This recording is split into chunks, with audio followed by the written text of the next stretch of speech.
friends, how are you? I hope that you are doing well wherever you are in the world. I hope that you are staying healthy and safe. I'm hoping that today's video also can be a pleasant distraction for you. Not only hopefully will that be helping you and your peace of mind being stuck in your house. The book we are talking about today is called Hate Mates by Mickey Miller. I'm going to be so cliche when I start talking about this because, of course, Mickey Miller is a man and he writes romance novels. So intriguing to me. And that's where I mean that I'm so cliche, because I was so interested to read a book from him. I have read Scott Hildreth before and really enjoyed his books, but yet I know that there's not many male authors in this genre, so it intrigued me. Mickey is also from Chicago, so I have to give props to my fellow Chicagoan. I have talked about before on my channel how I love to read books that take place where I'm from, and although Hate Mates doesn't specifically take place in the Chicagoland area, he does talk about Illinois and the Mississippi River, and the college where the book takes place is a town that I have been through, so it definitely felt familiar to me. Hate Mates is a college romance type book. The two main characters are Alex and DJ. Alex is a young girl, and it's funny because her name kind of comes to play. DJ and Alex end up becoming roommates, which is where the title comes from. Alex gets put in the guys' dorm. She's considered one of the lucky people in that she actually got a room. The university is a little overcrowded that year. And oh my gosh, I have to say that I got a little nervous because I was like, oh my gosh, could this really happen? Because let me tell you, if I was Alex, I would not be excited about being in an all-male dorm when I was 18, 19 years old. But in any case, Alex is quite a kick-ass young lady.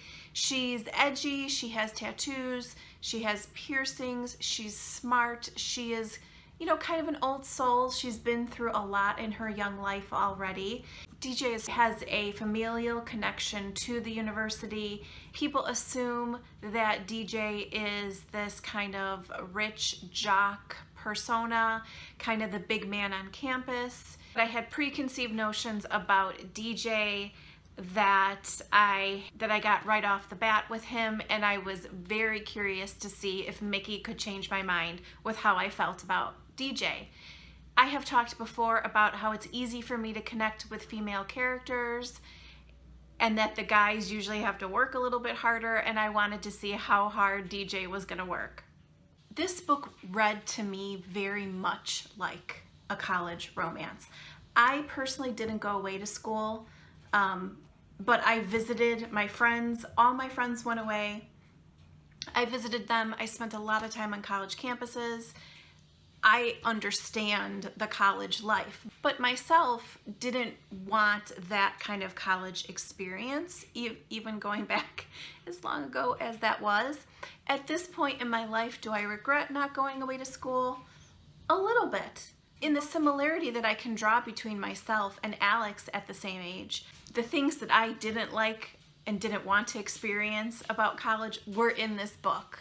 To me, there's a lot of partying, views about the opposite sex, how they handle themselves with their drinking and possibly drugs, and the whole fraternity life and all of that.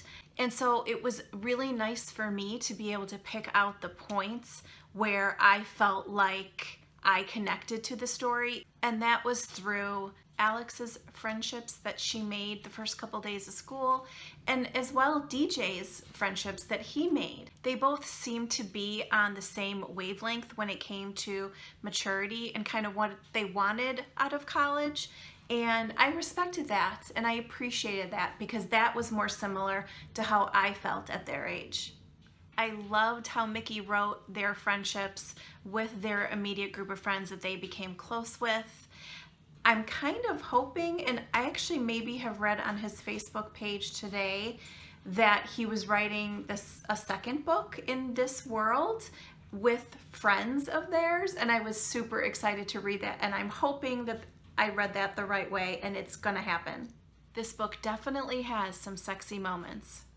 You know, I always like to mention the things that I really connected with or really liked in the story. One thing I'm going to share, which I burst out laughing because I thought it was so funny. And then the other thing was really showed me her essence. And I really liked what she said because I felt like it showed me so much of who she was. So the first one I'm going to share is when I knew I really connected with her as a character. You ever get that feeling like you just had a really important moment in your life? Like there's a little thing that happened to you that will have a butterfly effect in your life forever? I just got that. So it shows you that she's self-aware and she's aware of her surroundings and she's a deep thinker. And then the thing she said that was so funny that I burst out laughing at, she's actually talking about another character who she doesn't really like and isn't very likable in general. You kind of don't really know if she's going to cause trouble or where she's going to fit into the mix. But this is what she said, and I laughed so hard. She's got short brown hair, a rack that could give Nordstrom Rack a run for its money, and her smile is not from her eyes. I like Nordstrom Rack a run for, oh my God. The rack comment was just, I just thought it was super funny. DJ did definitely win me over. There were many things that he said about Alex and how he felt about his friends and how he looked at the world. He was more than meets the eye in a lot of ways. I loved getting to know him on a deeper level. And he, like I said, with Alex, he's also a deeper thinker. He is a little bit, you know, more of an old soul than his friends are. And he connected with people that were like him, made friends with people that were like him, and yet appreciated some of the goofballs that he met and knew when he was introduced to a guy that he didn't get a good feeling about and stayed away from him, and how he developed his friendships. I definitely liked him in the end. There was something that he said that I wasn't sure though. It kind of irked me a little bit because I thought, okay. And he is talking about Alex, and he says, the prettiest things come with the most consequences. And I had to think about that. It took me a while to understand why he said that, because I was kind of annoyed by that. I was like, oh, great. He's gonna be this typical college frat boy, jock. Okay, I know I'm being judgmental, but you know what I'm saying, you know? And I just wanted so much more. I was like, ugh. Is she gonna be like this great girl that I want the best for, and she's just gonna keep going after this jock who she's just totally attracted to and can't stay away from, and he's gonna treat her like crap? Like, that's not what I wanted for this book, and that's not what I wanted for Alex. And thank goodness DJ wasn't like that. I appreciate how thoughtful he was when it came to her. But my first glimpse into really starting to peek inside his head is something that he says after they've known each other for 2 days. I've known Alex for 2 days and I'm already creating fantasies in my mind about where our relationship will go. True love fantasies that are completely, totally destined for failure. I'm completely insane because you don't meet the girl you're going to marry on the first day of freshman year. Well, sophomore year for me, and she definitely doesn't get assigned to your room. It's never this easy. But it kind of was that easy. And then a little bit later on, he recognizes that it's hard for her to smile. He's studying her. He's trying to figure her out because she is a conundrum for him. And he recognizes that he should be out there like feasting on all the girls around. It's college, but yet in she walks and he's done for.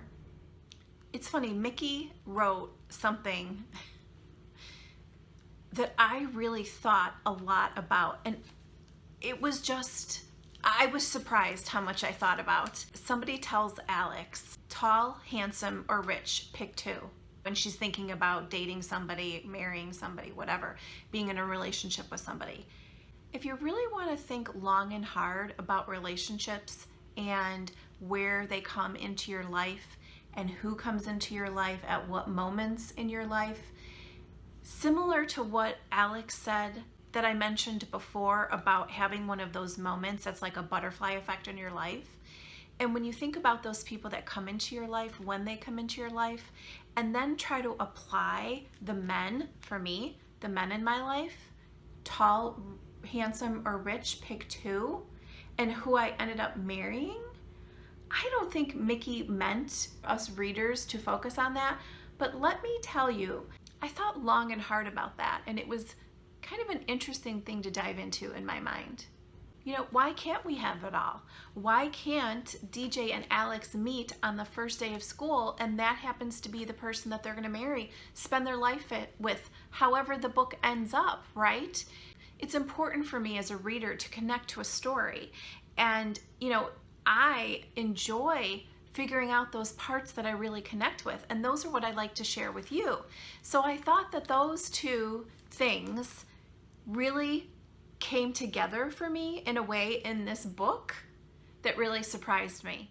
Let me know if you have read Hate Mates in the comments below, or any of Mickey's other books. I'm interested to hear what else of his I should read. I would love for you to take a moment to subscribe and like the video. When you do that, it not only helps me, but it helps the author whose book I did the video on. I have also started my very own readers group on Facebook. I would love to have you come over and join us. It's called Kat's Romance Readers. I will put a link to it in the description box below. Thanks for hanging out with me today, guys. Stay safe. I'll see you soon. Bye.